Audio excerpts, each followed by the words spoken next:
33. ročník celoslovenských dní svätého Huberta sa uskutočnil už tradične vo Svetom Antone. Pripravili sme tento rok bohatý program. Je kopec aktivít pre rodiny s deťmi a poľovnícku a nepoľovnícku verejnosť.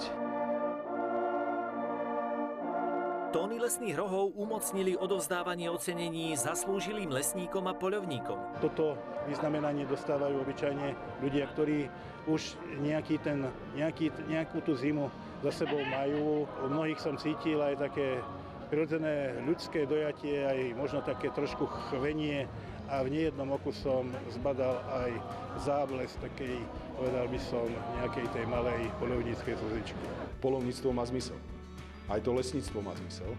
A to ste videli dnes množstvo ľudí, tu boli tisícky ľudí a mňa hlavne teší to, že množstvo detí, množstvo malých detí, ktoré sa zúčastnili so svojimi starými rodičmi a rodičmi, kde im vysvetľujú, o čom je skutočne to poľovníctvo, o čom je to lesníctvo. Aj preto bolo súčasťou osláv vyhodnotenie výtvarnej súťaže Príroda očami detí. Deti to vidia rôzne. Niektorí cez postavy poľovníkov, niektorí cez zvieratá, niektorí cez les, niektorí cez kvety.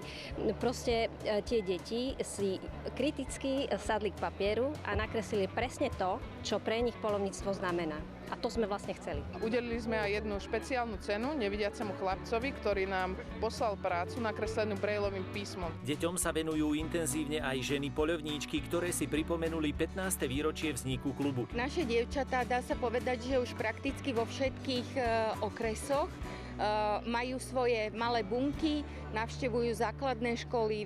Do siene úcty a slávy poľovníctva na Slovensku bol uvedený bývalý prezident zväzu inžinier Marian Lipka a rod Forgáčovcov, ktorý sa zaslúžil o zazverovanie revírov muflónmi a danielmi. Dni svätého Huberta oslávili rybári, kinológovia i sokoliari. Svoje umenie tu predviedli aj rezbári. Najviac pracujem s drevinami ovocnými, ako je hruška, ako je orech, jablon, čerešňa. Ďalším materiálom veľmi vhodným na rezbárske práce je parožina. Využívame danielie parožie, jelenie parožie.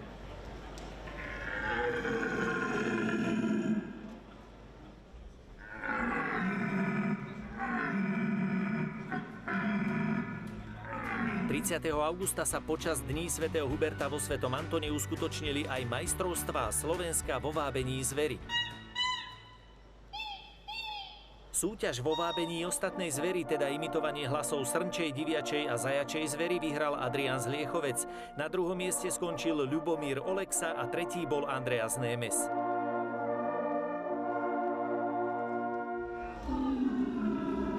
Majstrom Slovenska vo vábení jeleňov sa stal Michal Ondrejkov, profesionálny lesník z Liptova, ktorý vábenie využíva aj v praxi.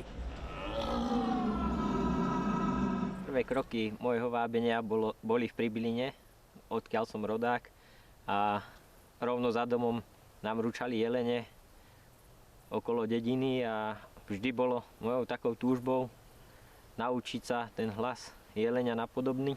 Druhé miesto obsadil Matúš Komendák a tretie Rudolf Galánek.